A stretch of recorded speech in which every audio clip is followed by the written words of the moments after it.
Both the Cavaliers and Warriors swept through their first round series. Both needed 6 games to get through the conference semis, and Golden State took 5 games, one more than Cleveland, to win their conference titles.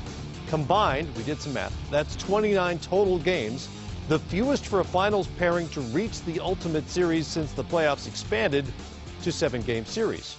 Sets up a individual matchup of a 4-time MVP and the current one starting next week.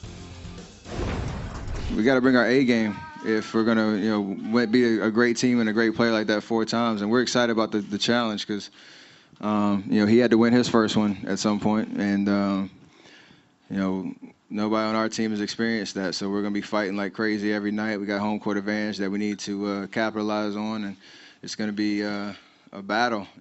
As far as guarantees, I cannot guarantee anyone. Can't guarantee the championship. That's not what I'm here for. I'm here to lead. But I will guarantee that we will play our asses off. Now there's a guarantee for you. For what it's worth, the two teams split their regular season series. That's just 2 games, very small sample size. And LeBron James did not play in the first of those, which the Warriors won with the Splash Brothers combining for 47. James made an appearance in Game 2, and that went well. He had 42 in a Cavalier win, so make of that what you will. Let's start with the King. Still regarded as the best player on the planet. He's the biggest matchup headache there is in the league. How do the Warriors approach him defensively? That's the question. Who guards him? And do you put Draymond Green on him? Do you put Klay Thompson on him? Yes. I mean, yes. Both of those guys are too small. I mean, when you look at LeBron James, 6'8", 250, he can take both those guys inside the paint. He's big enough. He's a great passer. So he is the matchup nightmare. And then if Kyrie Irving is healthy, okay, Curry takes Irving. They both kind of, I think, neutralize each other, single each other out. But what do you do with LeBron James, and can you keep Tristan Thompson off the boards? We saw how physical LeBron got with the Hawks. They were just overmatched. Yeah, I think Harrison Barnes will probably start on in the beginning of the game to keep everything even. But as the game flows on, I think the biggest decision Steve Kerr has to make, do I double team LeBron and open up J.R. Smith and all those shooters? We see how they shot the 3-point ball in the last series. Or do I make LeBron go for 40 and 50 every night and see if he can really put the team on his back? Because he's never done that before. And I think that's the tug of war for a lot of coaches. Do you help, and now you open up your defense, and now he finds shooters, and now you get blown out of games? Or do you say, LeBron, can you get 50 every night and go win the series? It's kind of a poison buffet. You exactly. just have to pick one of them. You got to pick one. You've said it. I think most people agree. These are the 2 best ball handlers in the game, in Kyrie Irving and Steph Curry. If you're a basketball fan, you're rooting for Kyrie Irving's health just to see how this plays out. Absolutely. And not only are they the 2 best ball handlers, but they're the 2 best scoring point guards in the NBA.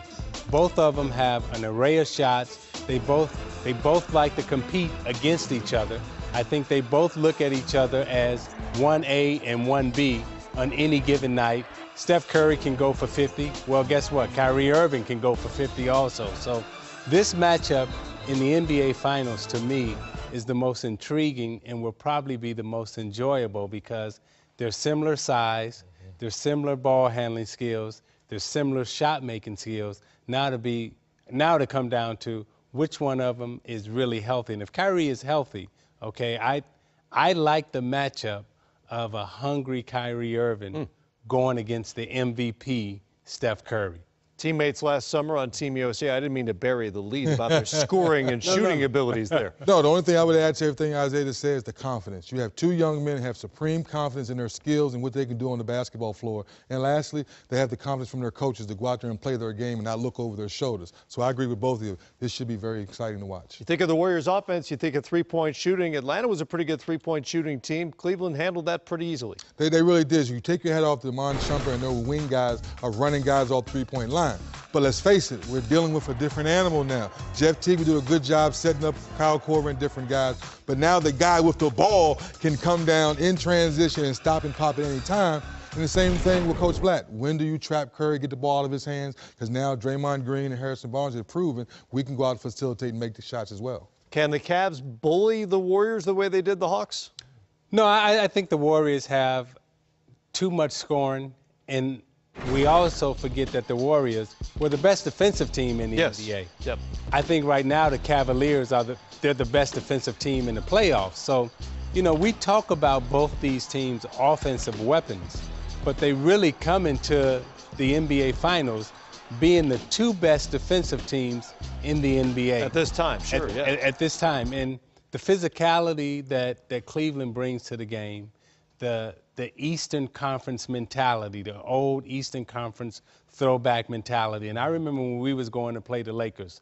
The Lakers were, you know, showtime, up-tempo. We had just come off a tough series against Boston and Chicago. So we were coming out, you know, grit and grind. We were coming out like to smash mouth, right? We go out there, we win game one, had a chance to win game two. I think Cleveland is coming with the same mentality that they're playing an up-tempo team, Western Conference team, and they're bringing East Coast mentality to the West Coast, you know, basically to the West Coast gymnasium to say, okay, we here to rough it up a little bit. Right. You know, I know you like to run around and shoot the three, but Shumpert and J.R. Smith and everyone will be, especially LeBron, they'll be out on the perimeter like, okay, let it go, let it go, let it go, let it go. Don't you shoot that. Series does sort of play to that East-West reputation. And by the way, don't forget the Cavaliers took 31 threes per game in the series against the Hawks and knocked down 40%. They can shoot the long ball as well as anybody right now. All right, quickly, at first blush, who do you like? First blush, it's hard for me to go against that crowd out there in Golden State. And when they get going and the Splash Brothers get going, right now today I'm going with the Splash Brothers. You have time to think about it. Yeah. The next week, you can change your mind. I'm going to stay true to the East Coast, and I'm going to go with Cleveland. I look at LeBron James, and I say he's the best player on the planet, and he's bringing his guys, but, you know, so I'm going with Cleveland in 6. It's funny how so often the evaluations come down to that. Well, that guy. That guy. That's right. He's the big three, man. And because the two finalists were so efficient in advancing, we'll also have the longest ever layoff between the conference finals round and the championship series. It all starts in Oakland Thursday, June 4th.